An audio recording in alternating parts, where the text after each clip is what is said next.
Hi, and welcome to another week's Tips for AI Trailblazers. I'm Kathleen Purley, your host and founder of DemystifAI. This week, I'm going to show you a little bit more on what the operator agent can do so you can get a better understanding of what is possible as we're starting to see more of these AI agents roll out this year. So let's go ahead and get started. So for this use case, I'm going to show you how to utilize operator to publish a blog. So let me go ahead and share my screen. Perfect.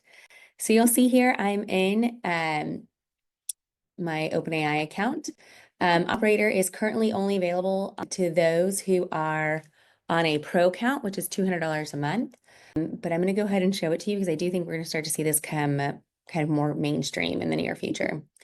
So let's go to Operator. What I'm going to have it do is help me publish this blog on my website. I'm going to put my website in. So we're going to put in my website and give it the link to the blog. Let's go here. Oh, so many windows. There we go. Here's website from blog. Attached is image and article. And there's the image.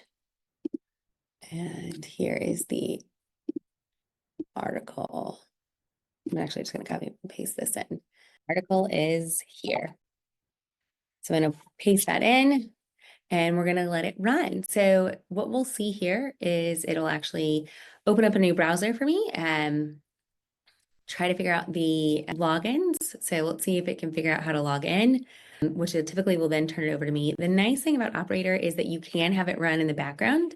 I actually had it working with Replit recently, helping me code a web app, which was really great because when it ran into an issue, it actually went into a Reddit forum to find the solution. So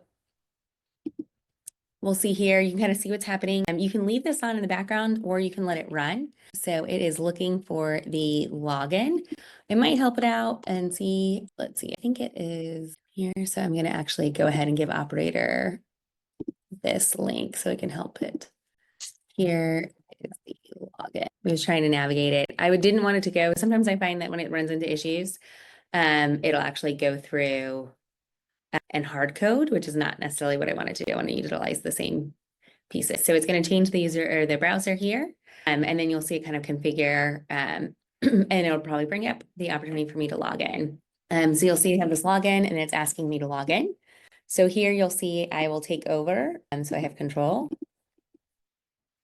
I'm going to continue with Google. And oftentimes I find if I log in once, you are able to store that within your operator. So you don't have to do it every single time. It's sending me a code. So let me see, here we go. And once it's logged in, I will push finish up because we are now logged in. So I'm gonna press finish up here and I'm gonna turn it back over to the operator to finish the task. So what it'll see is like you can kind of see it navigating the different aspects here in terms of where to go to edit the site, things of that nature. This is a simple Squarespace site, but obviously this works across many. The other interesting things is this helps with kind of reduction in time that it takes. You can also utilize it to help you do feature enhancements as well. So I'm having it published to the blog, so we'll see that come through. And so it's going to put in a new blog article and then kind of talk through different pieces of that.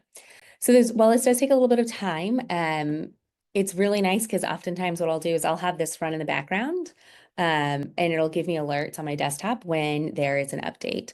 But you'll be able to see this kind of put in all of that content and actually publish the site. I can even give it further direction to focus on SEO enhancements, H2s, formatting, things of that nature, and have it work really well.